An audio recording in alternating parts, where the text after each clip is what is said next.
आज 16 जानेवारी 2025 रोजी शेअर मार्केटमध्ये झालेल्या घडामोडींची आपण माहिती घेऊ.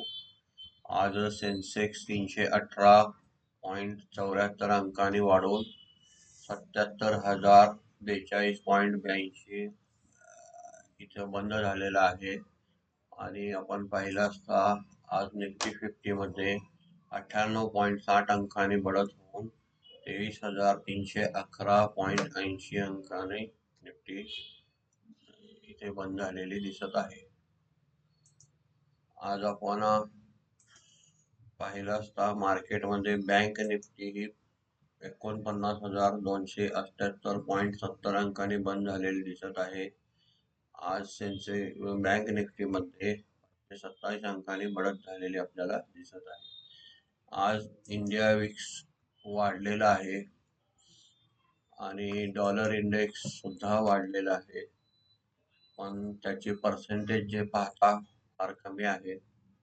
नाहीतर एरवी आपण ही दोन कारणं वाढलेली आपल्याला निगेटिव्हसाठी समजत असतो.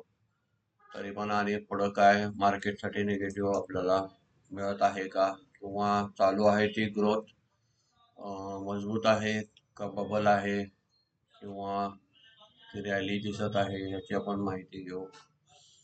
दोन कारणं तर आपल्याला इंडिया विक्स आज दिवसभरात खाली होता. मार्केट जेव्हा जेव्हा वाढलं तेव्हा सकाळपासून खाली होता. मार्केट बंद झाल्यानंतर आपल्याला इंडिया विक्स वाढताना दिसत आहे. त्यामुळं सकाळी मार्केट वाढलं तेव्हा इंडिया विक्स खाली होता. हे आपल्या साधारण निरीक्षणामध्ये किंवा माहितीमध्ये थोडंसं क्रमवारीत योग्य ठरत आहे. डॉलर इंडेक्स सुद्धा सकाळी आपण पाहिलं असता आज 16 जानेवारी सकाळी पण डॉलर इंडेक्स सुद्धा कमी होता. हळूहळू 0.12 ने आता वाढ दिसत आहे. डॉलर मध्ये पाहिलं असता डॉलर आपल्याला आज 0.23 पैशाने प्लस दिसत आहे. गोल्ड मध्ये आज आपल्याला चांगली वाढ दिसत आहे. 465 अंकाने गोल्ड वाढलेला आहे. बाकी पाहिलं असता आपण मार्केट तर आज ग्रीन बंद झालेला आहे. त्याचा आता उद्यासाठी काय ट्रेस मिळतोय का आपण थोडं माहिती घेऊ, झालेल्या घडामोडींचा अंदाज घेऊ. आज ग्लोबल सिनारिओ पाहिला असता डाव जोन्स आपल्याला मायनस जाताना दिसत आहे. आता डाव जोन्स आपण काल पाहिल्याप्रमाणे येणारा इकॉनॉमिक कॅलेंडर मध्ये अमेरिकेचा डाटा अवेटिंग होता. तो आपण नेहमी बघत असतो. इनिशियल जॉब क्लेम डाटा आज 2,03,000 जो प्रिव्हियस होता त्यांचा फोरकास्ट होता 2,10,000 आणि प्रत्यक्षात जॉबलेस क्लेम डाटा हा जास्त आलेला आहे. हा त्यांच्यासाठी निगेटिव्ह बाब आहे. 2,17,000 असं दाखवत आहे आणि ह्याचं इम्पॉर्टन्स आपल्याला इथं 3 स्टार दिसत आहे. त्यामुळे साधारण डाव जोन्स निगेटिव्ह राहण्याचं कारण थोडंफार आपल्याला दिसत आहे. आपण हे कुठलं प्रिडिक्शन किंवा काही काढत नसतो. आपण याच्यात माहिती घेत असतो की मार्केट निगेटिव्ह होतं, प्लस होतं, ह्याच्या मागची कारणं आहेत का, म्हणजे जेणेकरून आपल्याला सुद्धा उद्या हे वेबसाईट उघडून पाहिल्यानंतर वेगवेगळ्या ठिकाणी ह्याचं माहिती घेऊन क्रॉस चेक करता येतं की आपण जे म्हणत असतो ते किंवा शिकत असतो हे बरोबर आहे, किंवा त्यानुसार आपल्याला गुंतवणूक करण्यास थोडं सुरक्षितता होते. त्यानंतर आपण युरोपियन मार्केट पाहिलं असता ते थोडंसं म्हणण्यापेक्षा चांगलं प्लस आहे. आणि साधारण ती जिकडे ग्रोथ आहे आपण त्या ठिकाणचे मार्केटचे आपण रिटर्न बघितलेले आहेत. मागील व्हिडिओमध्ये जाऊन तुम्ही पाहू शकता या वर्षी कोणकोणत्या मार्केटने किती रिटर्न दिले त्याचा आपण एक स्वतंत्र व्हिडिओ बनवलेला आहे. गिफ्ट निफ्टी आता आपण पाहिल्यासारखं थोडंसं आता माहिती घेतली. डॉलर इंडेक्स विक्स डॉलर वाढत आहे, त्यामुळे आपलं निफ्टी फ्युचरचं जे हे चालू आहे प्रिडिक्शन गिफ्ट निफ्टी त्याचं जे साधारण 42 अंकाने मायनस दिसत आहे. त्यामुळं आज एक्सपायरी वाढलेलं तेजी कितीपर्यंत टिकते आपण त्याचं उद्या आपल्याला थोडंफार लक्षात येईल. आज आपण निफ्टी गेनर मध्ये पाहिलं असता आपल्याला निफ्टी गेनर मध्ये HDFC life, well, SBI life, Shriram finance, Adani port, ONGC, Adani international, Adani enterprises, Hindalco, रिलायन्सचाच रिझल्ट होता. रिलायन्सचा रिझल्ट ही चांगला आलेला आहे. त्याच्यात 12% नेट प्रॉफिटमध्ये ग्रोथ दाखवत आहे. त्याप्रमाणे आता रेटमध्ये किंवा त्या शेअर्समध्ये कितपत पोटेन्शियल आपल्याला या 2-3 दिवसात ट्रेडिंगमध्ये दिसून येईल. त्यानंतर ग्रासिम हा सुद्धा वाढलेला आहे. NTPC वाढलेला आहे. स्टेट बँक इंडिया आज वाढलेला आहे. कोल इंडिया वाढलेला आहे. ॲक्सिस बँक वाढलेला आहे. भारत एअरटेल वाढलेला आहे. अपोलो हॉस्पिटल वाढलेला आहे. इंडोसिंड बँक सुद्धा वाढलेली दिसत आहे. टाटा मोटर वाढलेला आहे. बजाज फिन्सर्व हा वाढलेला आहे. मारुती वाढलेला आहे. वाढलेल्या शेअरच्या संख्या बऱ्यापैकी निफ्टीमध्ये जास्त आहे. निफ्टी आज प्लसमध्ये बंद झालेले आहे. आणि इथं आपल्याला थोडंसं आज लुझरमध्ये पाहिलं असता trend, Doctor Reddy, HCL Tech, Tata Consumer, Infosys, Wipro, Nestle India, ITC, Hindustan Lever, Hero MotoCorp, TCS, Britannia, Asian Paint, Eicher Motor, Cipla, Titan, Power Grid हे निफ्टीमधले निगेटिव्ह स्टॉक दिसत आहेत. आपण गेल्या आठवड्यात व्हिडिओ पाहिल्याप्रमाणे जेव्हा जेव्हा मार्केट खाली होतं तेव्हा तेव्हा आपण प्रत्येक वेळेला हे निफ्टी 50मध्ये असू देत, बाहेर आपल्या स्टडी करून घेतलेले स्टॉक असू देत, ते साधारण मार्केट खाली असताना किंवा थोडं थोडं वाढत असताना आपण एकाही न खरेदी करता ॲव्हरेज करत करत खरेदी केलं आणि त्याचा व्यवस्थित अभ्यास केला तर आपल्याला निश्चितच रिटर्न चांगले दिसतील. आज आपण आता फंड ऍक्टिव्हिटी पाहू. FI ने मार्केटमध्ये केलेला ट्रेंड काय दिसत आहे पाहू. कॅश मार्केटमध्ये FI ची नेट सेल दिसत आहे आपल्याला 4,341.95 कोटीची विक्री दिसत आहे. FI ची ही सलग विक्री आपल्याला कॅश मार्केटमध्ये रोज निगेटिव्ह दिसत आहे. डोमेस्टिक इन्स्टिट्यूट याने आज मार्केटमध्ये आपल्या कॅशमध्ये 2,928.72 कोटीची खरेदी केलेली आहे. आज आपण इंडेक्स फ्युचरमध्ये पाहिला असता निफ्टी 50मध्ये आज आपल्याला 898.26 कोटीची नेट विक्री दिसत आहे. आता निफ्टी फ्युचर्समध्ये विक्री दिसत आहे. आपण इथं निफ्टी तर वाढलेली आपल्याला दिसत आहे कॅशमध्ये. तर हे आपल्याला मायनस का दिसत आहे याचा कुठं अंदाज लागतोय का पाहू आपण. तर इथे निफ्टीचे जे फ्युचर दिसत आहेत जानेवारी, फेब्रुवारी, मार्च ह्याच्यात त्यांचे नेट फिगर ही असते. त्याच्यामुळे आपल्याला तो डाटा प्लस मायनस डिटेल बघितला असता दिसून जाईल. निफ्टी बँकमध्ये सुद्धा आपल्याला इंडेक्स फ्युचरमध्ये 41.27 अंकाची विक्री दिसत आहे, कोटीची विक्री दिसत आहे. त्यानंतर निफ्टी फायनान्शियल सर्व्हिसमध्ये 2.92 अंकाची कोटीची विक्री दिसत आहे. निफ्टी मिड कॅप सिलेक्टमध्ये आपल्याला नेट 61.11 कोटीची बाईंग दिसत आहे. निफ्टी नेक्स्टमध्ये आपल्याला 0.38 कोटीची नेट आपल्याला खरेदी दिसत आहे. आता इंडेक्स ऑप्शनमध्ये आपण जाऊन पाहू. इंडेक्स ऑप्शनमध्ये आज निफ्टी 50मध्ये 8,705.51 कोटीची खरेदी दिसत आहे. निफ्टी बँक ऑप्शनमध्ये 8,565.73 कोटीची खरेदी दिसत आहे. निफ्टी फायनान्शियल सर्व्हिसेसच्या ऑप्शनमध्ये आपल्याला 411.89 कोटीची खरेदी दिसत आहे. निफ्टी मिड कॅप सिलेक्टमध्ये आपल्याला 522.95 कोटीची खरेदी दिसत आहे. निफ्टी नेक्स्टमध्ये आपल्याला 24.81 अंकाची नेट मायनस फिगर दिसत आहे.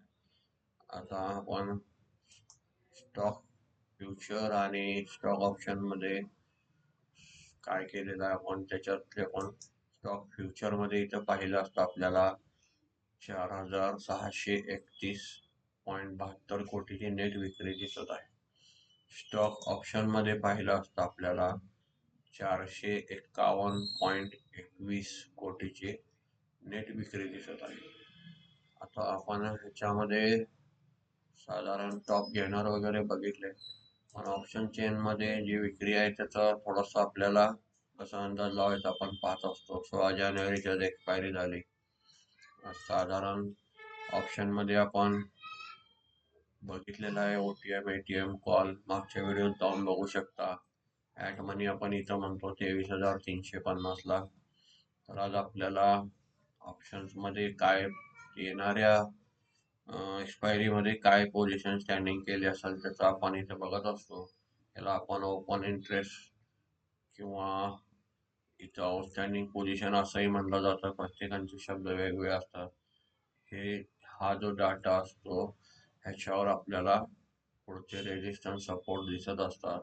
त्यात आजच्या दिवसात चेंज इन ओपन इंटरेस्ट किती झालेला आहे, मायनस कुठल्या कॉल ऑप्शन मध्ये कुठल्या स्ट्राईक रेटला झालेला आहे, प्लस कुठल्या स्ट्राईक रेटला झालेलं आहे, हे पण आपल्याला दिसतं.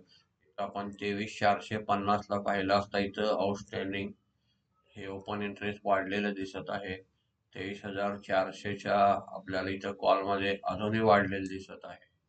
साधारण हे आकडे आपण पाहिले असता आपल्याला लक्षात येईल की इथं रेजिस्टन्स निफ्टीला आपल्याला इथं साधारण दिसत आहे.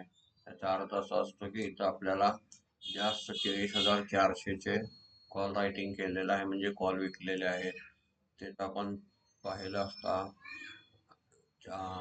मध्ये आपण सपोर्ट जर शोधायला गेलो मार्केटचा, तर आपल्याला इथं जास्तीत जास्त आज कुठं विकलेले दिसत आहेत ते आपण पाहू शकतो. इथे एक फिगर दिसत आहे 23,000 ला बरोबर. इथं आपण सपोर्ट म्हणू शकतो. नंतर सपोर्ट आणि रेजिस्टन्स हे जसं इथल्या आउटस्टँडिंग ज्या पोझिशन असतात त्या बदलत जातील तसा बदलत जात असतात. पण हे ट्रेडिंग करणाऱ्यांना सर्व माहिती असावं यासाठी आपण हे थोडं हळूहळू सांगत आहे. कारण अचानक सगळ्या सांगितल्यानंतर लक्षात राहणं अवघड होतं. प्रत्येकाने ही वेबसाईट स्वतः उघडून ह्याच्यावर निरीक्षण केलं पाहिजे आणि ह्याच्यातलं काय समजलं नाही समजलं, इथं हे वेगळं दाखवते तुम्ही म्हणताय असं आहे तसं आहे असं प्रश्न विचारला तर त्याचं आपण शंकेचं निराकरण करू शकतो. त्याच्यामध्ये आपल्याला ऑप्शन चेन मध्ये बऱ्यापैकी माहिती असेल तर ऑप्शन मध्ये आपण ट्रेडिंग करू शकतो. नसेल तर माहिती नसेल तर ह्यात ट्रेडिंग करणं फार धोक्याचं असतं. आता गिफ्ट निफ्टी डॉलर आपल्याला सतत चेंजेस इथे चालू असतात. वेबसाईट उघडून नुसतं ट्रेडिंग न करता स्वतः एक थोडा वेळ अभ्यास केला पाहिजे. आपण एक 10 मिनिटात थोडं सारांश देण्याचा प्रयत्न करत असतो, पण स्वतः थोडं रोज उघडून वाचलं पाहिजे. हे फार महत्वाचं असतं. मध्ये आज आपण पाहू काय काय झालेलं आहे. सेक्टर इंडायसेस मध्ये आपल्याला आज कोणत्या सेक्टर मध्ये पडत आहे ते पाहू.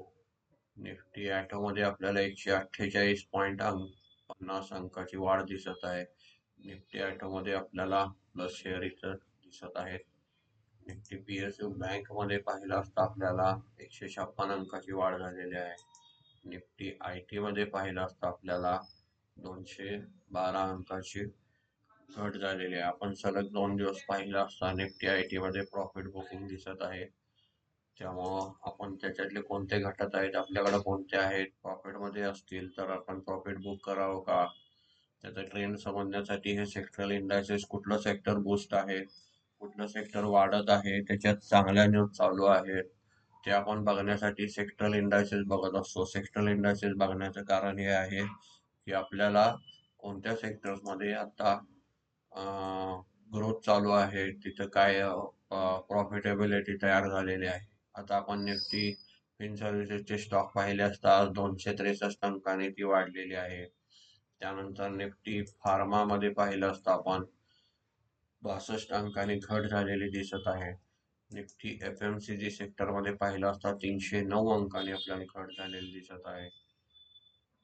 साधारण आपण मेटल मध्ये पाहिलं असता आज 141 अंकाने वाढ दिसत आहे. निफ्टी रियालिटी मध्ये पाहिलं असता आपल्याला आज 6.20 अंकाने वाढ दिसत आहे. मेजर मध्ये निफ्टी मीडिया मध्ये पण 8.5 8.5 अंकाने वाढ झालेली दिसत आहे. निफ्टी एनर्जी मध्ये आज साधारण 453 अंकांनी वाढ झालेली आहे. याचं कारण आपल्याला दिसून येतं. आज रिलायन्स 1% रिझल्टमुळे वाढलेला आहे. काही ज्या सेक्टरल निफ्टीमध्ये जे स्टॉक असतात त्या स्टॉकच्या रिझल्ट प्रमाणे आज ते वाढलेले दिसत आहे. त्यामुळे आपल्याला स्टॉकवर पण लक्ष ठेवणं फार गरजेचं आहे. आणि माहिती घेण्यासाठी म्हटलं तर आज बऱ्यापैकी कव्हर झालेलं आहे. सेक्टर अनालिसिस, स्टॉक डील्स, आज रिझल्ट पण बरेचसे चालू आहेत. आता तिसऱ्या क्वार्टरचे रिझल्ट येत आहे. रिझल्टमुळे मार्केट थोडं संमिश्र आहे. त्यामुळं आपल्याला प्रत्येकाच्या रिझल्टवर लक्ष ठेवलं पाहिजे. आणि रिझल्ट कसे बघायचे आपण ते बघितलेलं आहे मागील एका व्हिडिओ. तरी पण नुसत्या रिझल्टवर आपण स्टॉक घेऊन कॅरी करू शकत नाही. आपल्याला स्टॉक कॅरी करायला भांडवली खर्च आपला लक्षात घेतला पाहिजे. आणि प्रत्येकानं स्वतंत्र व्यवस्थित अभ्यास करून रोज ही माहिती घेत राहिलं पाहिजे. त्यामुळं आपण हे व्हिडिओ माहितीसाठी बनवत असतो. कोणतं रिकमेंडेशन देत नाही आणि कोणतेही कसलेही चार्जेस कुठल्या गोष्टीचे कधी घेत नाही. आपल्याला फक्त आणि फक्त लोकांना या मार्केटची माहिती होणं आणि आपल्याला जे काय कमी जास्त माहितीमुळं आपल्या ज्या चुका घडतात त्या चुका कमी होणं यासाठी आपण ही माहिती सर्वांना शेअर करण्याचा प्रयत्न करत असतो. धन्यवाद.